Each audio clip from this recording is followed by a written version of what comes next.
Shalom, perkenalkan nama saya Desi Rutsiyanturi. Saya prodi dari Manajemen Pendidikan Kristen semester 2 Grup A. Di sini saya akan membawakan sebuah materi yang berjudul Administrasi Kurikulum. Yang pertama yang akan kita bahas yaitu pengertian administrasi kurikulum.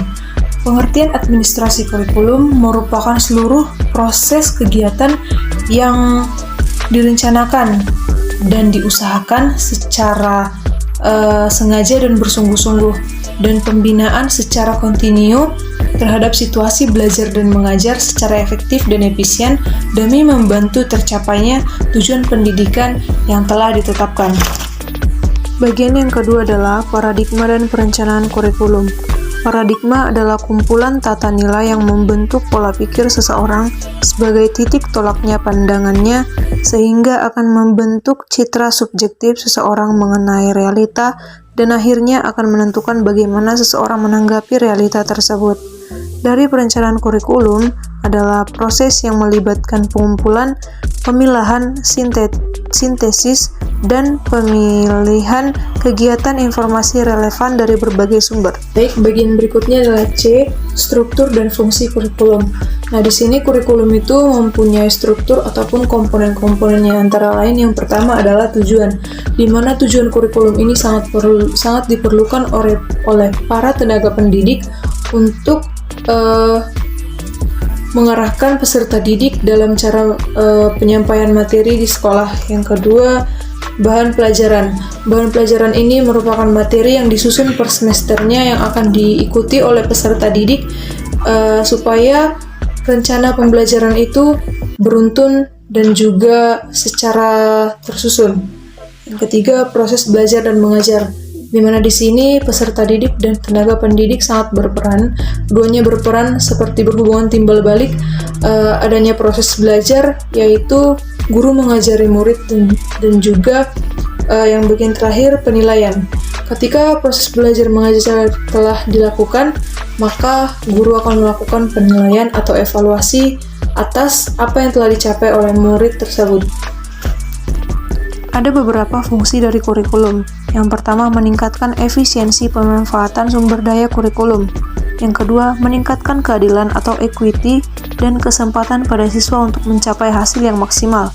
Yang ketiga, meningkatkan relevansi dan efektivitas pembelajaran sesuai dengan kebutuhan peserta didik maupun lingkungan sekitar peserta didik. Dan yang keempat, meningkatkan efektivitas kinerja guru maupun siswa. Bagian yang berikutnya adalah D, yaitu pengorganisasian kurikulum, di mana pengorganisasian ini merupakan perpaduan antara dua kurikulum atau lebih sedemikian hingga menjadi suatu kesatuan yang utuh. Dan dalam aplikasi pada kegiatan belajar mengajar diharapkan dapat menggairahkan proses pembelajaran untuk lebih bermakna karena senantiasa mengaitkan dengan kegiatan praktek sehari-hari sehingga tujuan pembelajaran dapat tercapai. Di sini maksud dari pengorganisasian kurikulum adalah di mana kurikulum yang hendak akan disampaikan kepada peserta didik harus terlebih dahulu dimusyawarahkan oleh para seluruh tenaga kependidikan dan juga tenaga pendidik. Bagian E, pelaksanaan kurikulum. Pelaksanaannya yaitu pemahaman esensi dari tujuan-tujuan yang ingin dicapai dalam kurikulum. Yang berikut, kemampuan untuk menjabarkan tujuan-tujuan kurikulum. Yang berikutnya, kemampuan untuk menerjemahkan tujuan-tujuan utama. Baiklah, bagian yang berikutnya adalah F, pengawasan dan evaluasi kurikulum. Pengawasan kurikulum adalah suatu proses dengan mana administrasi melihat apakah apa yang terjadi itu benar-benar terjadi atau benar-benar sesuai dengan apa yang seharusnya terjadi. Jika tidak sesuai, maka penyesuaian perlu dilakukan. Dalam evaluasi kurikulum terdapat 3 model, yaitu 1. Evaluasi model penelitian, yaitu mengacu pada teori dan menggunakan metode tes psikologis dan eksperimen lapangan, yaitu yang mengaitkan tes psikologis atau tes motorik. Yang kedua, eksperimen lapangan.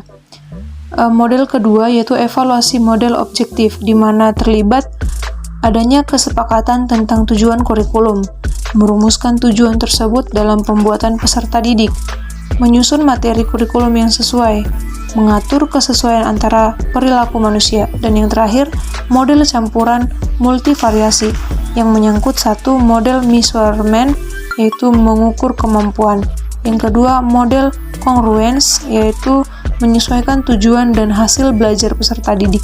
Baik, yang terakhir adalah G, pengembangan kurikulum.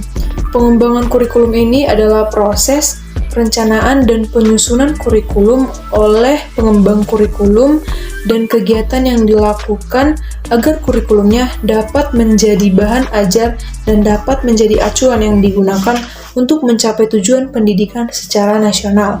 Nah, adapun prosedur dan pengembangan kurikulum yaitu meliputi perencanaan kurikulum, pengorganisasian kurikulum, penyusunan kurikulum atau penyusunan staf, dan juga kontrol kurikulum.